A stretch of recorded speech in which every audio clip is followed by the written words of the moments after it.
Discovery. Season 5 review. Discovery. Season 5 review. Discovery. Starfleet in the 32nd century. Discovery.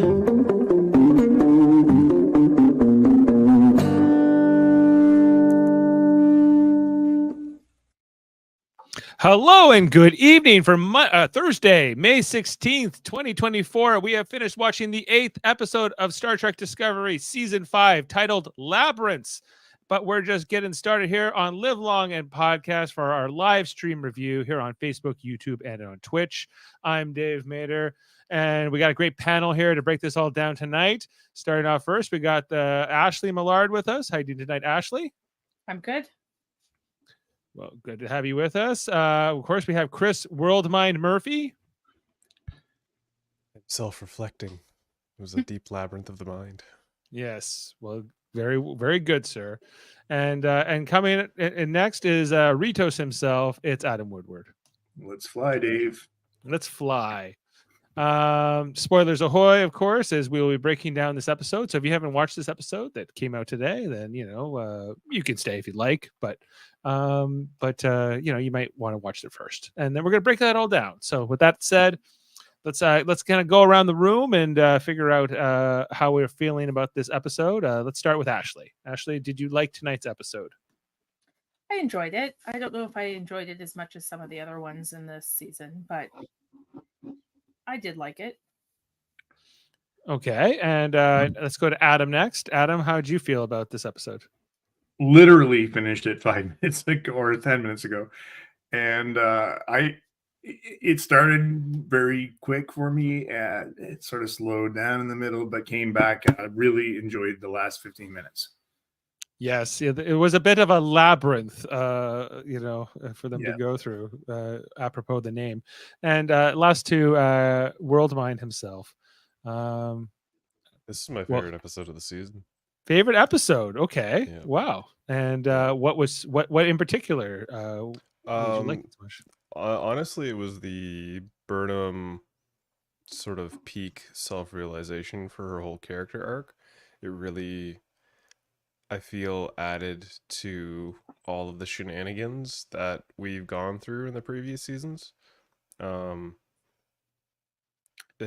It was a big moment for me, and just her self-realization as the character and the captain that she needs to be, and that was a big win for me in her story arc. On top of that, there was just the absolute fearful power of the Breen, and them showcasing why they should be everyone should be terrified of them.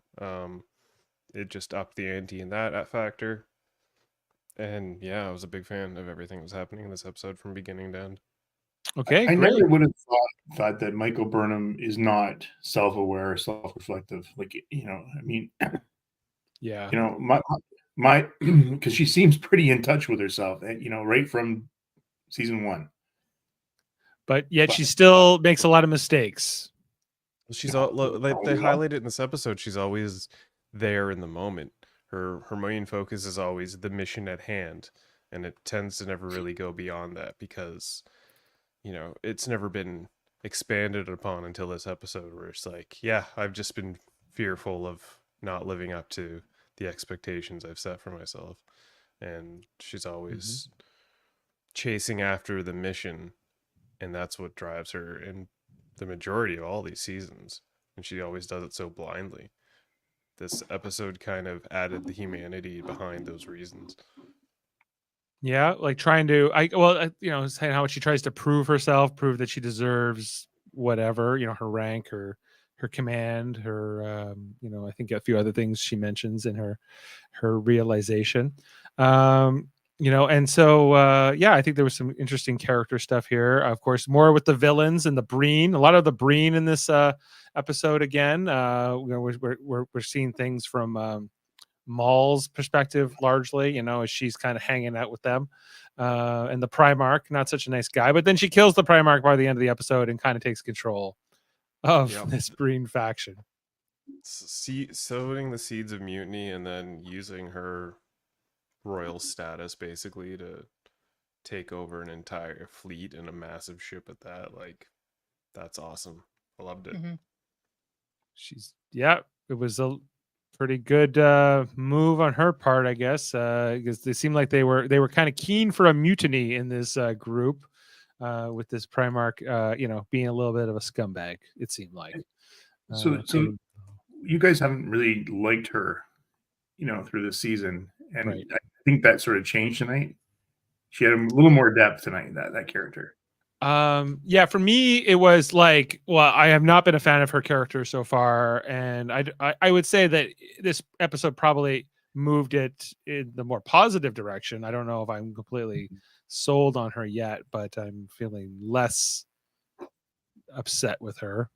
So overall, I thought she worked better in this particular episode. Maybe because Locke's not there and she's kind of acting solo, and maybe I find her more interesting as a solo character than as like just a part of a pair. But of course, that's driving everything. She's looking to resurrect Locke so he can become the new Breen Emperor or whatever. And the progenitors tech, they got all the clues together. And what else, guys? Like, they went to the Badlands. So let's break it all down. Let's talk about the episode through in visuals. As I know, for some of us, myself included, I just finished watching this a few minutes ago too, Adam. So it's still pretty fresh. Yeah. So we start off here in the Breen ship. We have a Breen funeral going on as they're all kind of pounding their whatever these gun things are they have, these light rods onto the ground in perfect sync. It was pretty cool, although it did look slightly computer generated to me, just because they were so in sync, but hey, I can forgive it. It looks like it does have a grandness to it, a huge expanse, a whole environment, and the design overall is very neat. We get to actually see this Breen flag here draped over Locke's corpse, showing that Breen symbol, which I think has appeared in other Star Trek canon before, but it's kind of cool to see it in that manner. Maul is present for all this as she's grieving over Locke. And she says to him, whispers like, "I will fix this." Then there's also this other Breen character who I don't think we've met before this episode. I don't want to say they all look alike, but it's with the helmets. There is some similarity. Uniform. It's a uniform. They do look Yeah. alike. I'm fairly certain he was the one in the previous episode when they had the meeting with the Federation, and he was speaking on the Patriarch's behalf or whatever the leader is. I forget his name. Oh, he was like the interpreter. Yeah, he was the interpreter dude. Like, he was the second in command sort of deal. And he was like, "Yes, I'll speak on my leader's behalf." And then, Tyrion was like, "Oh, I heard what he said." And He then, also wears the royal belt buckle like Locke does. So maybe he's like Locke's brother or something.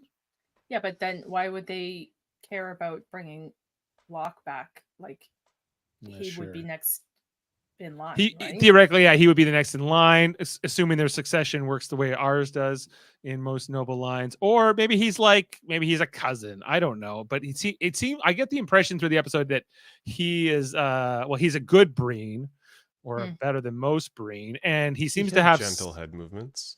Yeah, gentle head movements, not and his tone, and he seems sympathetic to what Maul's trying to accomplish by bringing Locke back. So we'll see where that plays out. So more speculation, but we get a lot of subtitles in the episode as we get a lot of that Breen language in this episode. Him talking about his nephew, your scion, him being home. Though he defied us in life, we honor him in death. Lieutenant Aerosol.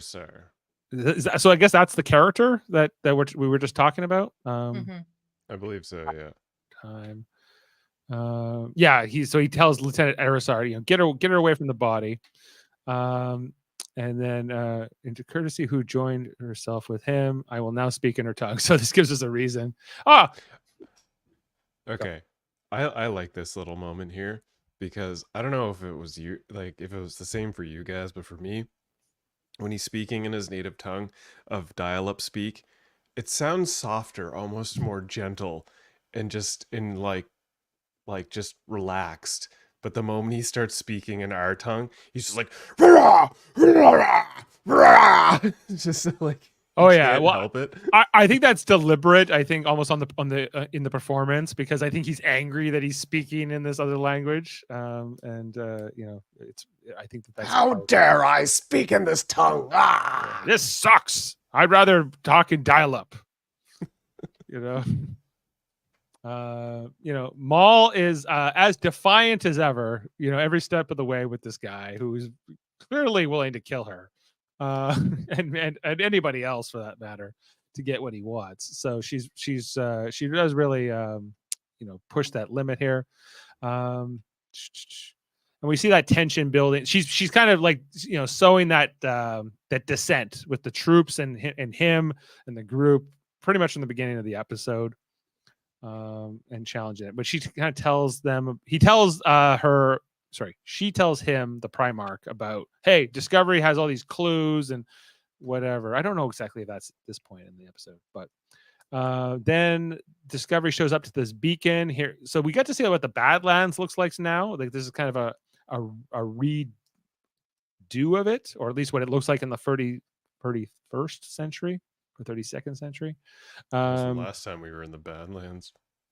Probably Nine? Deep Space Nine. Actually, we watched it not long ago, where Ezri has to go to the Badlands to get Worf.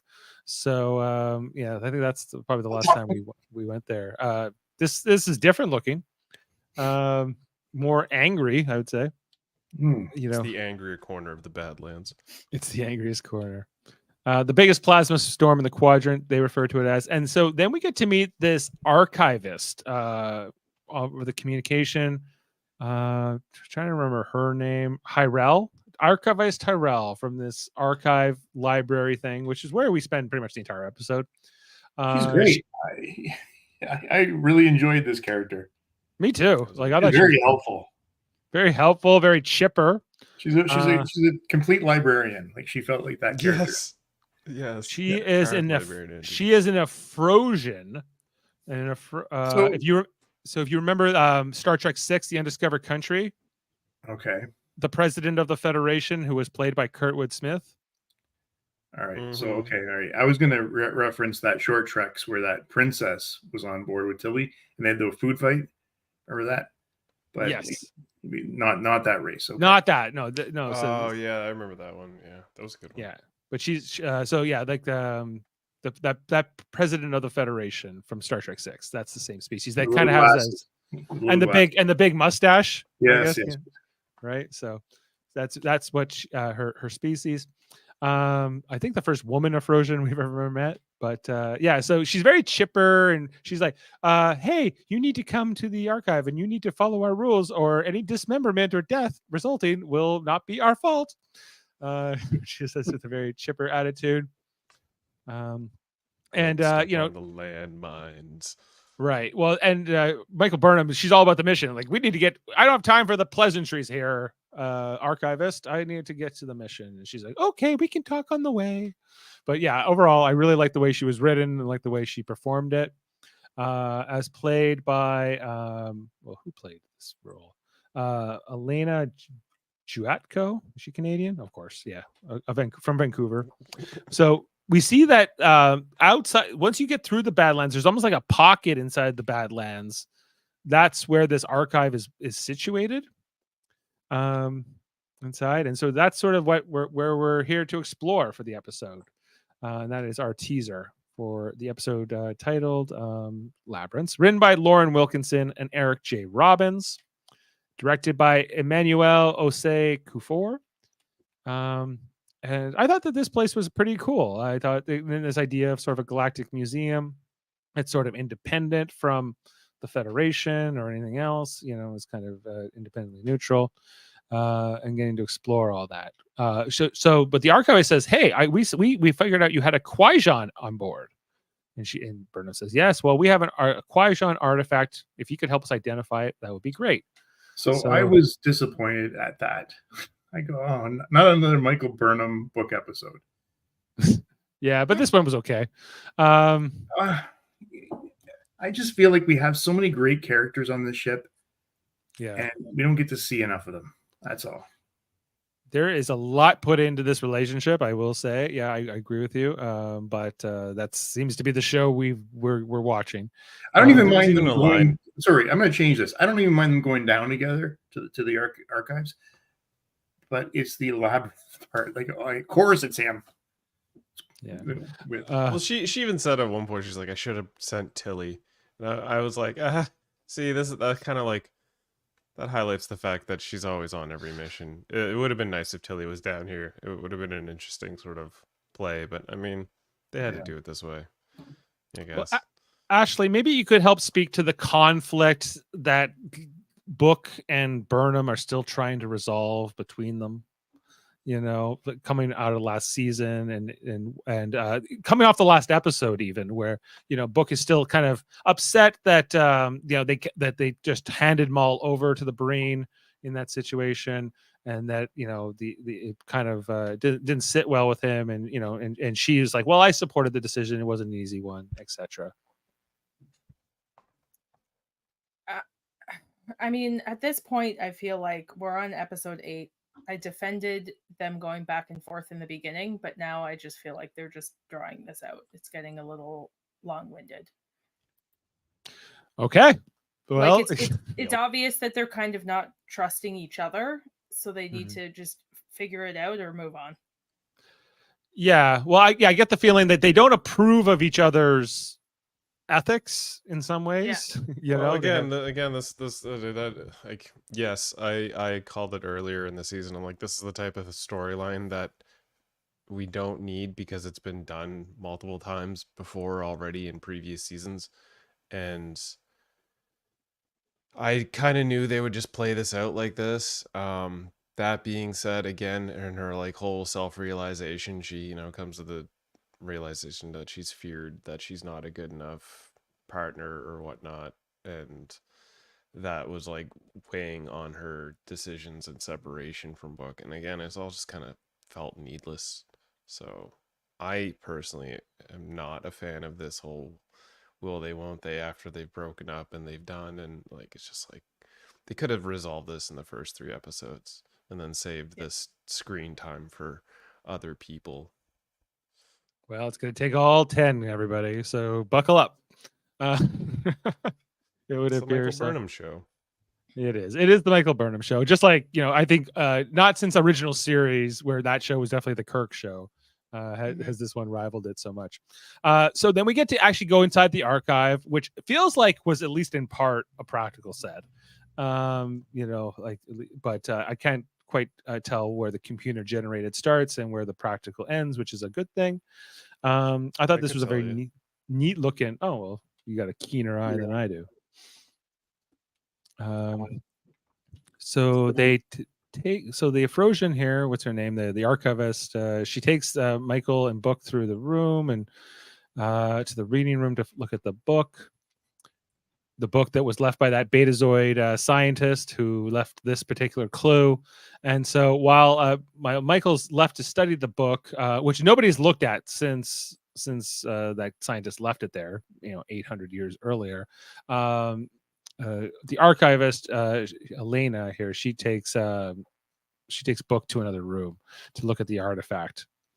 So as Michael's looking through this artifact, the Qui-Gon artifact, yeah. So once Michael's looking through the book, but guess what she finds? A bookmark. And it's like, looks like that same kind of Betazoid metal technology, when you can telepathically talk to metal, as they've now established. And that kind of opens up this program, which activates and kind of takes Michael into that. But in between, we get the scene away with Book and the archivist, where she says, "Is your name really Book? Wow, a Book who came to see me." This is the librarian part that I love so much, because I'm like, "Ooh, I'm so Book excited! Somebody named Book came to see me." Someone named Book, yeah. And so he opens up this Qui-Gon artifact and he looks at it for a really long time, and there's a real emotion to it. This was a good scene, Dave. Like you could feel this. He played this very well.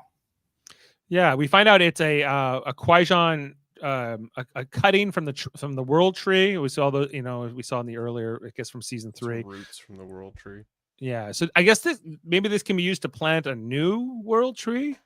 Yeah, I'm getting that suspicion, and I think everything's gonna lead to probably Burnham giving Book the ultimate power, and then him using it to like use the root and possibly create To a bring new planet Qui-Gon or back? something. Bring Or to Qui-Gon create- back, yeah. Our Yeah. new version of Well, actually, why even a new version? Because we know this progenitor tech can bring people back from the dead. So it could be. I think bringing a whole planet back from the dead would be pretty extreme. it would be. I don't think it's anything like that. I think it's closer to like Titan AE. this is Discovery, Chris. Like Yeah. they're gonna go with a bang. You know, the more I Yeah. think about it, I think they just I think they're just retelling Titan AE. Now that I think about it, Okay, I'll take your word for that. oh, please tell me you've seen that movie. It's amazing. Have I seen it? I don't know if I have. I love that movie, Chris. I've seen that movie so many times. Yes. Well, maybe they're hoping that telling you. people haven't seen it, and then they don't connect what you're connecting. But Maybe. that's I what mean, we're here on the podcast. We'll Anyway, figure so this out. they go back to Michael Burnham after the whole scene with the World Tree cutting thing, and they find her on the ground, unconscious. While it seemed like she's being revived, then she does wake up, and we go, "Oh, okay. Well, I guess she's okay." But she's all alone, and she's in sort of this dreamscape simulation. She has to count to 4. Right. She's down the rabbit hole, if you will. And Okay, then okay. Go back one shot here. The carpet and the like bookshelves around it, that's all real. Basically the pillars and everything outside those pillars, that's all digital. okay. Well, that makes sense. Yeah. So they only had this little like hexagonal room basically, and then sort of whatever. But when they would have had to do this wide shot from above. Anyway, but Mhm. cool. So then we meet this program that takes the form of Book, but with a different kind of an outfit, almost a Romulan-esque outfit. If you I ask thought it was me. just the librarian's outfit. Librarian's outfit. Oh yeah, you're right. It is. It's the same. It just I didn't put it together that it was the same outfit. And we figure out that this is not Book, but a simulation, a program designed by that Betazoid scientist who left this clue. Yeah, I think it's a simulation of technically them, but because it's a mind program, your mind fills in the blanks with a self-conscious image of somebody that you know. Right. And that's what's explained here. We see that they can't. Dr. Culber is showing up. He can't revive her. They can't risk transporting her away because it could cut off the connection and could kill her. So they have to kind of leave her here and wait for this to play out. Camp Commander Rayner was here at the time. They need to Give try to me solve it. everything you know about this scientist and any books they've checked out in the time they were here. Yeah. Okay, I'll be right back. Book tries to go into the dreamscape or whatever with her, but it won't let him. It's only allowing her to stay inside that. So Michael is on her own as she's kind of walking through the labyrinth with the Book avatar.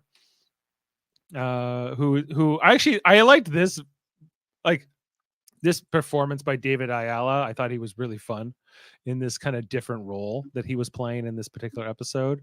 He's fantastic in this show. Like Yeah. he was really. I was first introduced his character in Supergirl, where he played like an English superhero. I forget his name, but he was super good in that show, and I liked his like little performance. And then next time I saw him, he was on this show, and every minute he's on this show, I love it.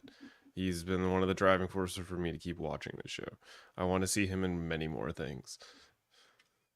Yeah, he was good. And so this program he's taking Michael through, and I don't know. She starts filling in her own blanks about how to solve this particular problem. Well, I need to look back at history, and I need to understand, where we're coming from and where we're going and everything else. So and David Ayala's character here, this program, I can answer yes or no questions, but depending on what it is, and I can tell you certain information, but not other things. I don't know. It was kind of cleverly written, and I like the way he delivered it all. And so what was going on here? What is this thing that the archivist gives to book? It was that was the record of the scientist and all of her and what she had looked up. And then we see that everything she's ever she read a lot of books. The list was probably shorter that she hadn't read. He was like, it'd be shorter to give me a list of things she didn't read. Then the Breen are coming, which they're getting ready for. I think where he says to the archivist, "Well, you need to defend yourself," and she's like, "We don't like to take sides. Sorry, we like to stay very neutral." We're very neutral. We find out that the Breen were one of the founding contributors to the archive, and that they normally they put a lot of their archives here, artifacts here.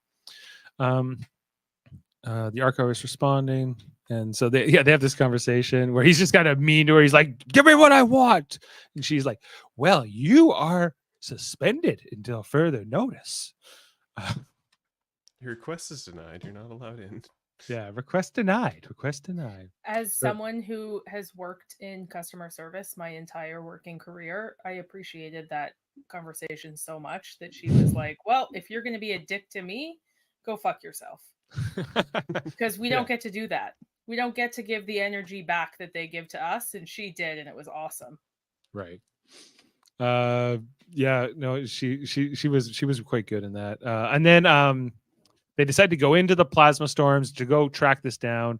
Maul says something to him. I think this is where Maul explains, well, Discovery has the other clues and everything else, and he's not impressed that she's only given this information now. So he attacks her. So he's a bad guy. He's a really bad guy. He goes very Darth Vader in that scene where he's like, "Is there anything else you haven't told me?" Yeah. He's playing it kind of Darth Vader-esque, I would say, for sure. Then Michael's back in her dreamscape here with Book, and she's trying to read every book she can. Then he has this other book. It's the Labyrinth of the Mind. It's the this is where she realizes, I'm in a labyrinth of the mind. I'm in my own maze. Yes. And we see that scope out. And she's like, "Well, there are mathematical ways to solve mazes, so let's use the power of math." If only I had a way to trace myself. Magic sand bucket. It's like, perfect. The program book gives her the sand bucket, and she starts pouring that around to try to find her way out of the maze. Back in the real world, ticking for walls are fading. What's that? That's okay. No, keep going. You said it was a lot of sand, right? A lot of sand. You're dumping a lot of sand. It is. It sure is. The Breen are coming, and we see here that Lieutenant Commander Reese, he's like, I guess he's the third officer. He seems to always be in command on the bridge when the first officer and captain are gone. And so he's left in command here. They got to try to buy some time for the away team on the archive. So they're going to try to distract the Breen or stop them from getting in. Yeah, I was a big fan of Commander Reese's time to shine in this episode. He did very well. Yeah, he was good. Yeah, like he did everything by the book. He was pretty effective. Then we've seen back here with Michael as she's doing all her sand. She thinks she's solving the maze, but then she just kind of ends up back where she started. Alternately here. She's so excited to go through the door, thinking she'd solve the problem. But he was like, no, not quite. Which again, I kind of enjoyed because I was expecting her to go to a room, and then I was like, "Oh no, you're back to where you started." And I was like, "Oh, okay, this is gonna be not that simple." I'm digging this. I'm digging this sort of turn of events. Yeah, it made sense. I was like, it can't be that easy, right? That she just does some sand around the room. Then the Breen are attacking the archive with this shield tunneling technology that has never been seen before. They have to buy more time. Drill a hole with it. Drill a hole into the shields. We need to buy more time for Michael while she's in this thing. So and then we see the lights are getting darker and darker inside of like the simulation, right? The clock is She's ticking. I'm trying to remember like the specifics of all the dialogue here in these sections, but She just starts to freak out for the most part. She's like, This is where she starts admitting to her fear, isn't it? Like we're getting there now. not quite. It's just before. I think she ultimately is like, I've gone through all these things and you're not essentially being fair. And then she just sort of storms off because she needed a minute to like chill out because everything that she thought it wasn't working. And she felt like she was getting trapped. So she freaked out. Yeah. Back to Commander Reese, who he said, "Hey, he gives Stamets and Jet Reno and Adira this task to figure out how to stop that shield tunneling technology, and they basically have a problem solving session here, which I liked mostly. I thought it was fun, good dialogue. I thought them working it out." Jet Reno actually mentions the Hesperians in this in this little exchange here. She's like, "What? Well, I used to work on Hesperia before everything else." And she said, "Hesperians know how to party." Do you guys remember the Hesperians? Sort of. No. Oh, well, here, like I have to go get the Hesperian thing while I'm here. Un momento. Here we go. Sandarithia, who Just call me Phillips. honor Thank to you. bask in your glory. Our beloved Prince okay, Sandarithio has don't need to know returned. this. Yeah, remember the Oh. huzzah. The medieval It's, Billups's people. yeah, Billups' people. Right. Yeah. Okay. Yeah, the medieval Renaissance fair people. And she's like, they know how to party on Hesperia. So It's like that. yeah, exactly. But It's you know, totally- like this collaboration you described a few minutes ago, they used to do this well in Next Gen too. Remember that in engineering they had that like table console thing where they'd stand around and chat. They do it better. This show does it better. Yeah. This was good. Like, and I feel like this season in particular, they've really just hit their stride with how to kind of portray that kind of stuff on screen in a way that the audience can follow it, in a way that actually kind of has some science maybe kind of in it, you know, whereas in some previous seasons, I feel like they've kind of not been as good at that. So, you know, I thought this was all pretty well done. In that respect. Then Book and Rayner are back on the archive and they're getting ready for whatever Breen are going to come through. So they got their guns drawn and they're ready to fight as the Breen are sending through whatever troops they can through this little this tunnel thing. But that gets disrupted by Discovery as they close the tunnel. They figured out the frequency thing and they disrupted the frequency. So like, well, that'll close the door at least. And then we get what Book and Rayner just like single-handedly like ninja taking down each Breen soldier. Yeah, we get to see a little bit from like the Breen's like helmet cam, I guess, or something, and like they're just getting shot at by Book and Rayner. It looked like Doom, like the old Doom I used to play like in the 90s. Yeah. Yes. Yeah, that was cool. You know, I couldn't. Would have been maybe even fun to see the fight, but that's kind of not completely shown here. And Book gets wounded in the fight.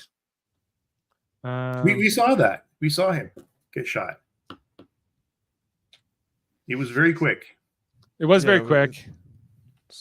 But hopefully not fatal. Sure it does. I mean, he could crawl around. I don't know. I didn't think Locke was going to die from getting that stab in the ISS Enterprise, but apparently... That's true. I didn't think that was going to lead to his death either. That was... Well, yeah, he got shot, an abdomen wound. People usually go, "Oh, that's pretty fatal," and no, it's just an abdomen. So he's okay. Yeah. So this is the whole scene here with Burnham and the program in the form of Book, where she kind of realizes her why I guess the program has manifested in this way, why the challenge is in the form of the library, why Book is the form of this program, and everything else.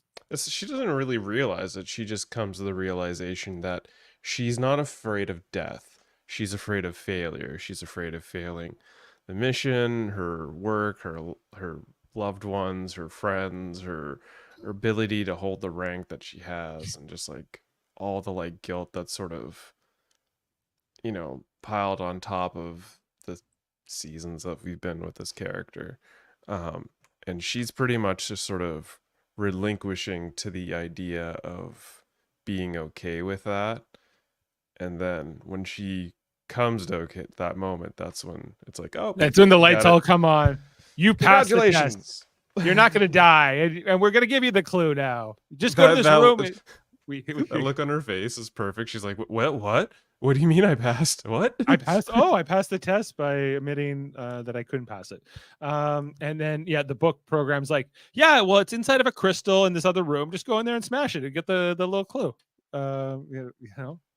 So this particular test was realized. Burnham wakes up, and there's kind of this moment with her and Book where they embrace each other.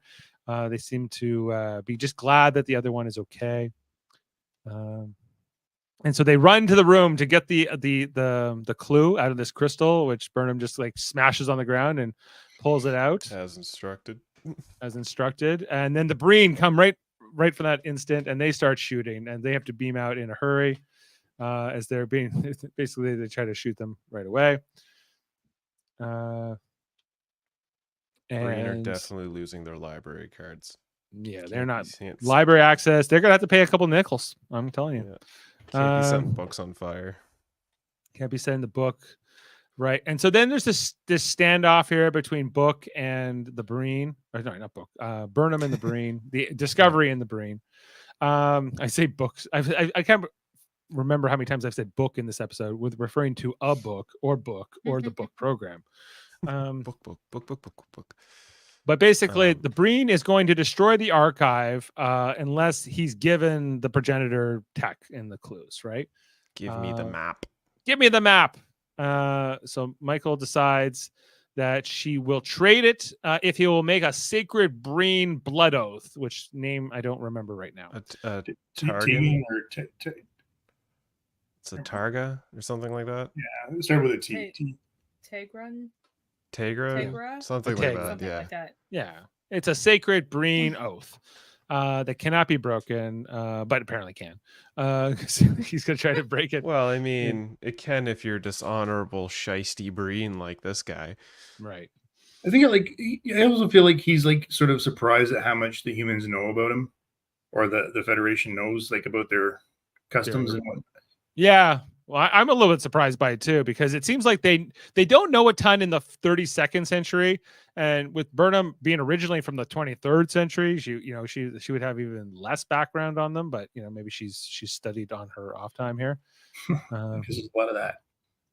A Tegra is what Femi says. So anyway, they send Tilly away, and Tilly comes back with like the map all finished, and it comes to life. And the progenitor's tech comes out, and I guess we get like this planet that they're meant to go to. Constellations and coordinates. Hey, did you notice tonight? This finally, like the whole beaming off the bridge to engineering and back again made sense. They needed her quickly, and this worked. Yes. Yeah, it was fine. Worked fine. That makes sense. And I feel like that something like that should be used sparingly. In Yes, emergency situations. It bothers me that they use it just to go to the bathroom or whatever and come back. Exactly. He's using it so nonchalantly to have a meeting in a room that's 10 feet away from where you could walk through the doors and get to just like it's so needlessly extra. They had to do it in that episode because they needed to set that up as a device for them later when they were leaving the room to get caught in that beaming rift. I get that, but it just implies that they do it so nonchalantly and they do it all the time, and it's just like I don't know. I'm okay with it, but I really like tonight because it made there's urgency. We got to do this quick, and she was gone and back in seconds. It was great. Sure. So she comes back, but this is where the Breen are ready to destroy everything, and he gets the so Burnham makes this trade, after they've figured out where they need to go. They looked at the map, and then they give it to him so he won't destroy the archive. But then he decides, actually, I am just going to destroy it anyway.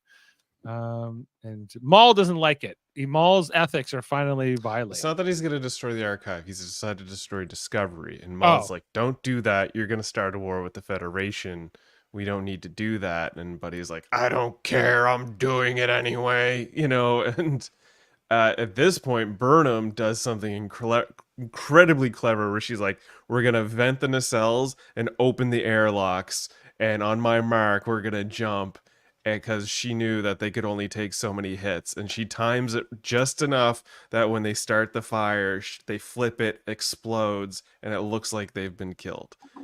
We didn't start the fire. I Yeah. thought this was a brilliant move. Yeah. I was a big fan of this scene. It was so good. It seemed like, well, like if you know that Discovery can do this, it seemed kind of like the obvious thing to me, but I know don't that. think everybody knows that Discovery can do what it can do. Like, I'm not entirely certain the Breen are aware of this technology. It doesn't seem like they're aware of it. Yeah, like not entirely, at least. Anyway, so Discovery does jump away, but they're pretty beat up. They've been they're damaged, and they're going to take a few hours at least to get their spore drives down, and their warp drive is down as well. So they got to get that fixed up, and it's going to take 6 hours for the Breen to get there. So they got 5 hours. They got 5 hours to fix the spore drive. And then Burnham's like, I remember you tell me never turned my back on a breed. You know, that was the whole thing here, right? The old Romulan expression. Can be tracked with spore tech. So they need to get ready. But back on the Breen ship, the Primarch here, he thinks he's destroyed Discovery. He's happy about that. And then he's going to destroy the archive. And even the other Breen are like, no, we made a Tamak or whatever. We made like a sacred, a Tara. We made a sacred thing. You know, and then so, but Maul's challenging that. He has no honor. Then this one Breen tries to say something, and the Primarch kills that one Breen guy, just like out of the blue. But Maul's not backing down. She's still challenging, calling him out as this lieutenant guy is trying to take her away.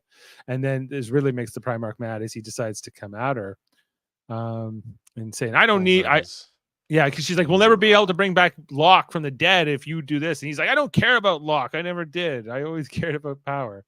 And then the Primarch tries to kill Maul, or gets ready to kill, but then this lieutenant guy draws his gun on the Primarch. Arsmark? Right. Commander Arsmark or something like that? Is that his name? Lieutenant. Oh yeah, Lieutenant Arsmark, yeah. Yeah. Anyway, so then Maul goes into fight mode, and she takes down the Primarch, and I guess she kills him. It seems like that's what happens here. Yeah, she totally just like flipped the staff on him and killed him, and I thought that was pretty cool. I like that they did it in one shot, one wide shot, not like 15 different cuts.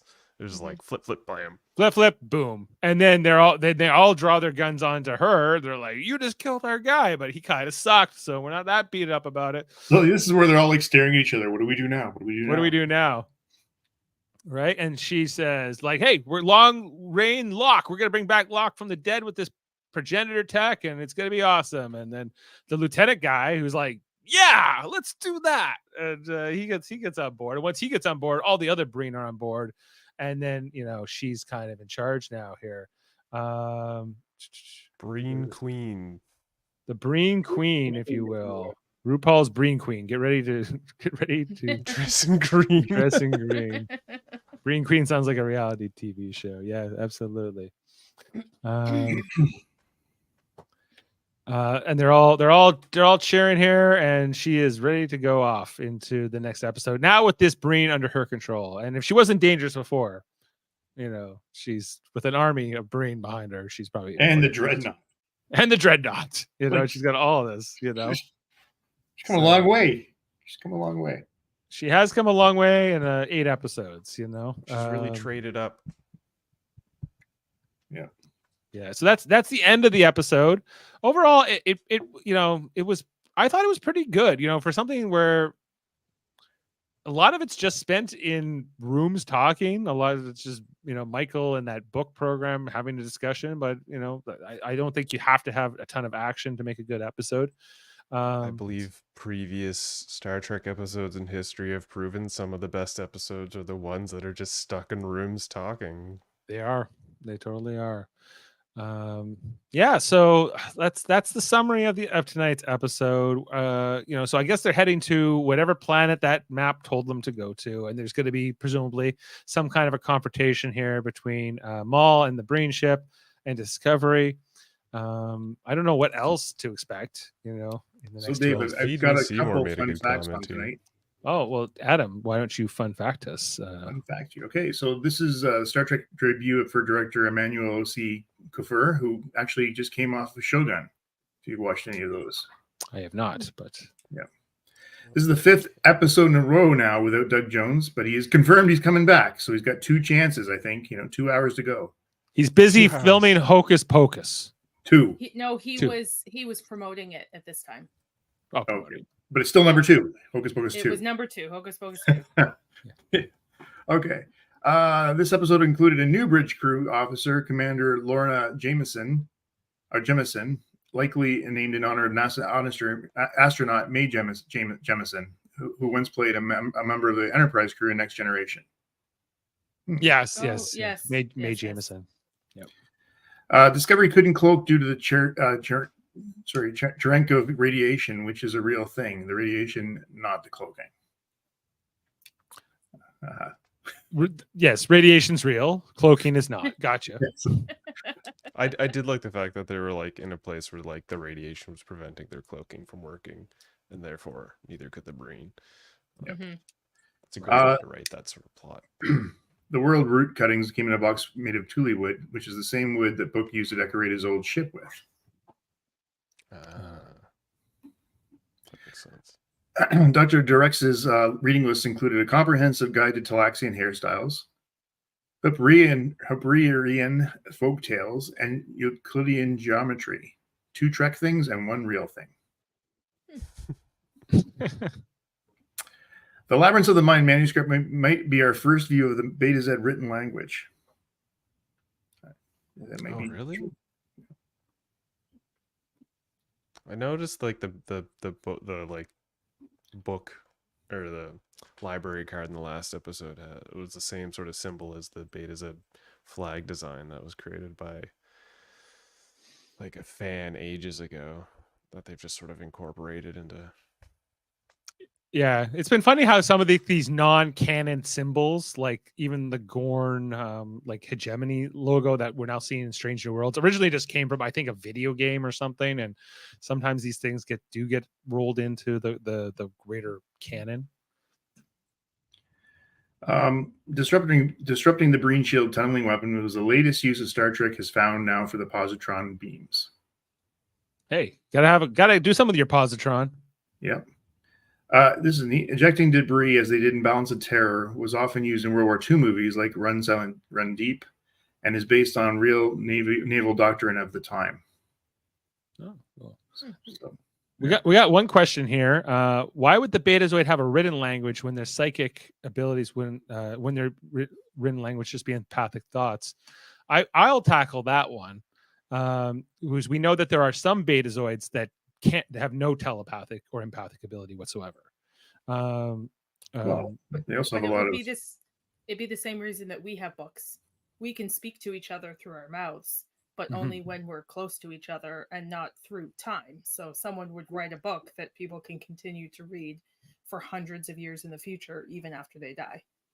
True, and books predate, like recorded sound and television and those technology kinds of and technology, but also because not all Betazoids are telepathic. Yeah. And much like not all Betazoids are telepathic, not all humans have sight. Some books have Braille in them for those that can't. Yeah. So like there's got to be multiple forms of communication in some way for multiple forms of life forms. Okay, and finally, the Eternal Archive was filmed at the Thomas Fisher Rare Book Library at the U of T. So I went on that website during this podcast and just actually, Chris, it looks like it is that big. Okay. So I know the U of T library is huge. I've never been in it, and I've always wanted to go. I think it's a library in the library, honestly. I don't know if you can just go into the rare book section. Yeah, probably not. Like they've got chambers in there, but if that's, I feel like I don't know. I feel like some of that was like extended scenery via digital, like maybe the farther edges of it, but like maybe that was all. probably like everything 3/4 up, and just like the deep cavernous bottom was digital. Maybe it looks beautiful. Like I'd love to see it in real life, like someday. And I'm sure it's one of those, open doors or open whatever they call those days when you can go into different things in the city. I'd like to go to this one. Yeah, same. Star Trek in the city. Yeah. Oh, that'd be a cool tour. Also, while we're on that note, one of our commenters here tonight is from the UK, so reaching halfway across the globe. Glad to have you with us tonight. We are Thank indeed. you for joining us. And the episode was called Labyrinth. Was Booker in Burnham's mind Jared? Law reminds me of the Babe. What Babe? Oh, I'm not sure about that. Labyrinth, Labyrinth. Oh, I see. the Goblin King. The Goblin King. Gotcha. Okay, well, Adam, if that's it for fun facts, let's jump into our ratings, as we like to do here, and put a 1 out of 10 ranking on this episode. Does anybody want to go first? Ashley? I think this one's also an 8.5 for me. Okay. 8.5 from Ashley. Adam? I really liked the story. I liked the the book ending of the excitement at the beginning and the end. I wish we could see some more characters other than Book all the time. So I'm going down to an 8 for this episode. Okay. Murphy? Gets a 10 for me. I think it was the best episode of the season so far. Okay. I don't feel there was a wasted moment. I mean, could it have not been Burnham and Book? Sure, but that's kind of been the pace for every episode. I know, and that's the one thing I have that I really. But I mean, it's the 8th episode in 10. Like, why would they change it up now? Well, they haven't changed it in 4 years. Well, since they introduced Book, 3 years ago. Pretty much. Yeah. Yeah. It's like. But even before Book was there, she was doing stuff with Ash all the time. Yeah, it was all about Ash Tyler and that relationship before that. You're right. Yeah. So I feel like this has always been integral to the character, like on some level, and just changed who the interest was. But I'm with Ashley. I feel like this is about exactly the same for me in terms of how much I liked it from last week. So I'm going to stay at 8.5 here. And so we're averaging an 8.8 tonight. Pretty good. Overall, this has a 6.4 on IMDb so far with 105 votes. We'll see, if that changes in the coming weeks. And that's it for that episode here tonight. I just want to see if we have next week's title confirmed. I believe we do. 2 more to go. So next episode is called Lagrange Point. Lagrange. So, Feed Me Seymour. He had a comment about that. Theory. Lagrange point requires using gravity to use minimal power to orbit alongside another object ordering. So theory's next episode will be time travel, like Picard in First Contact. Enterprise slingshot. So run that by me again. What? So basically, Lagrange point requires using gravity to use minimal power to orbit alongside another object ordering. I don't quite get that. So I think he means like they have to use some sort of power. So he believes that they're going to slingshot their way into the past and do some time travel. But that'd be more like in Star Trek 4 than, well, I guess they did that in First Contact as well, sort of. Yeah. But they opened up a time vortex in First Contact. But the slingshot was specifically done in Voyage Home and some other things. The other times they did it as well. So, but yeah, time travel, wasn't all time travel like banned after the temporal wars in like the 29th century? So I'll be curious to see if they do any more time travel stuff. But it seems like that is sort of passé in the 32nd century Federation. Do we know, like, is the last episode a 2-hour episode? Do you know this yet? I don't know, actually. So next episode, Lagrange Point, and then the finale, episode 10, is called Life Itself. That's all we know about it. I guess when they made it, though, they didn't know that it was the final. It wouldn't have been the finale. They didn't know when they first made it, but the reason why this season was so delayed was because they found out after, and then Paramount let them go back and reshoot the final episode to make it a series finale instead of just a season finale. So Okay, there's been reshoots on it. That's great to know. Thanks, Ashley. It makes me feel better. I feel like we're going to get something good out of this one then. Mm-hmm. Yeah. Like, what would be satisfying ending for this show for you guys? Like, how, thinking ahead from 2 weeks. But do you know what I was thinking about? I was thinking about when they finally find this progenitor tech, and all I was picturing was like in Indiana Jones, the third Indiana Jones, when they finally go and get the Holy Grail, and it's just the old Templar Knight that's there, like protecting it. I want that, but the old knight protecting this tech is just played by Jeffrey Combs. And that explains why there's so many characters that look and sound just like him through all of Star Trek. It's his DNA that was spread out. That's too brilliant. I don't think the writers would come up with that. That's too brilliant. Yeah, it's just a Jeffrey Combs progenitor. It's just it's Jeffrey Combs, and then you go, oh, that's why every species has someone who looks like him.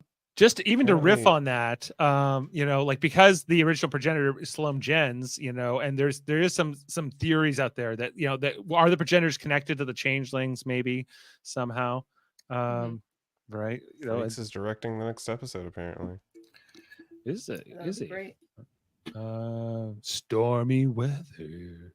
I'm wondering though, like, what happens here? Because do they go back in time? Is this like somebody said last week is a dream? No, we're not going to have that, please. Oh God, please no. Yeah, they'll go to jail if they go. Okay, but they moved forward in time. It was okay to just jump ahead. I guess regarding like perfect ending for this show, honestly, I don't want to see this show end at this moment, because with the inclusion of Rayner and the Breen, again, like I said in previous reviews, this show could go for another 2 or 3 seasons, and I would be down for it. But since they have to end it, at first part of me was thinking, I guess maybe if they jump back timey-wimey and then just sort of retcon all of this, but then that would feel like a waste of time and kind of a disservice to everybody. It was all a dream. Yeah, Guys, if they do that, that would be pretty bad in my opinion. Yeah, I feel like as long as it doesn't take place on the fucking holodeck, I'll be happy. Because you just watched that Enterprise finale last night, did. didn't you? Yeah. Yeah. You know what though? The Like, rage is still you've got a there. lot of characters need some closure on. Like, I want to know more about the Cronenberg character, and Well, Yeah. here's what I think that the better ending would be is sort of everybody is sort of safe and established in this time, and we just kind of move along, and then maybe we can return to the crew in some form of film, and then probably also return to those characters within the Starfleet Academy series that's going to that's follow what Phoebe this. Seymour just said. Yeah. Yeah, I want Tilly to be in that show. We'll see. I feeling like that's maybe gonna be the case, but But you see, my point though is that they have some great characters on the show, Yeah, and we just don't get enough of them. And that's my I just keep coming back to that. We get a lot of the same. yeah, I agree with you. I feel like there's a tremendous amount of focus on Michael and Book. I'd say Culber gets the next most, and it's a distance third. And then like characters like Stamets, Adira, Jet Reno. Stamets almost had a whole season there in like season 3. yeah. Like, he was We a need more big Linus. major part of He had more Linus. than that. He was We in do need season more 1. Linus. Stamets was a heavy character in season 1 as well, and 3. Yeah.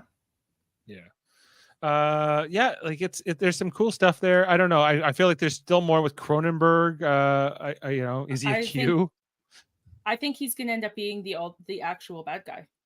Maybe, yeah. Like it could be. I think he's after this tech for bad reasons. Oh my god, that would be great. Yeah, and then Every character he's ever played. Discovery and the Breen have to pair up to defeat Cronenberg. Oh, And another then that theory. makes the Breen a part of the Federation. Oh god. Stamets dies and then a hologram is made by Culber to talk to his old. It could be. No, don't Like- break my heart like that. I can't do that. Where he's talking to please his don't kill grandmother. Another one of my favorite characters, Star Trek. Yeah. Stamets and Culber went through enough. Let those two have a happy ending and some sort of winery. I don't know. If Jet Reno dies, I riot. I'm telling you, like Jet Reno has to be preserved here. So No, she's got too many jobs to work. yeah, exactly. Okay, well, guys, thanks so much for being with us tonight, and for everyone in the live comments and everyone afterwards. Thank you. Tell us what you think and what you're hoping for this end of Star Trek Discovery.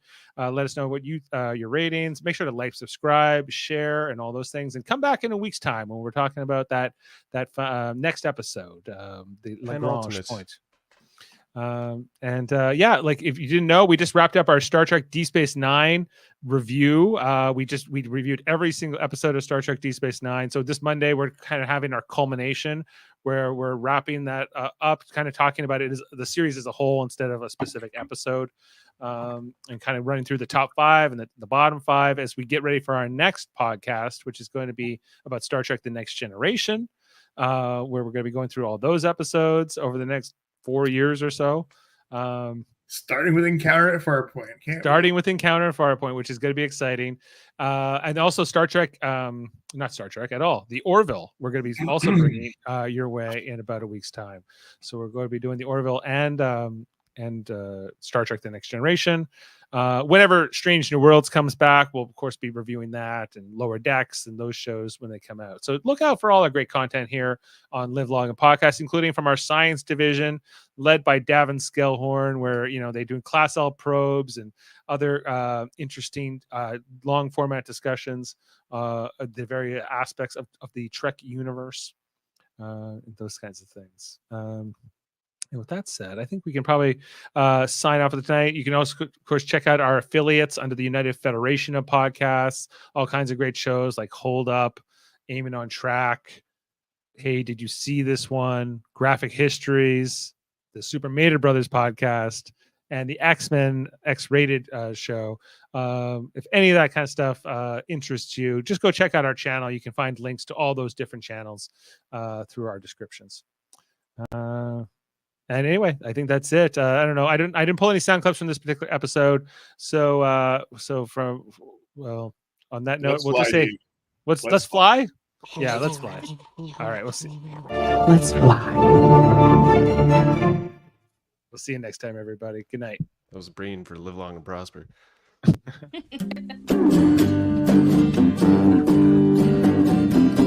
Discovery. Season 5 review.